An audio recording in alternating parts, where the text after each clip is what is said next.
যারা বিরোধী দলে যারা নির্বাচিত হয়েছে তাদেরকে বিমাতৃসুলভ আচরণ, তাদেরকে বকলমে তাদেরকে মানুষের কাছে হেয় প্রতিপন্ন করার একটা চক্রান্ত। যে দলের যে ওয়ার্ডে বিজেপি জিতেছে সেই দলে যে পরাজিত হয়েছে সেই প্রার্থী পৌরসভার কর্মচারীদেরকে নিয়ে কাজ করছে, অথচ জনগণের দ্বারা যে নির্বাচিত প্রার্থী তাকে সে মর্যাদা দিচ্ছে না।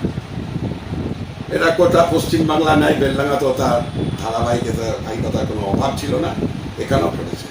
তার মধ্যেও যে বিজেপির যে কাউন্সিলর তাদেরকে আটকাতে না পারার একটাই কারণ, আমাদেরকে যতই বঞ্চিত করুক জনগণের সঙ্গে বিচ্ছিন্ন করতে পারেনি। বিজেপির কাউন্সিলর প্রত্যেক দিন সকালবেলায় ধারাবাহিকভাবে তারা ওয়ার্ডে ওয়ার্ডে করে মানুষের সমস্যার কথা চিন্তা করে, মানুষের সমস্যার কথা শোনে,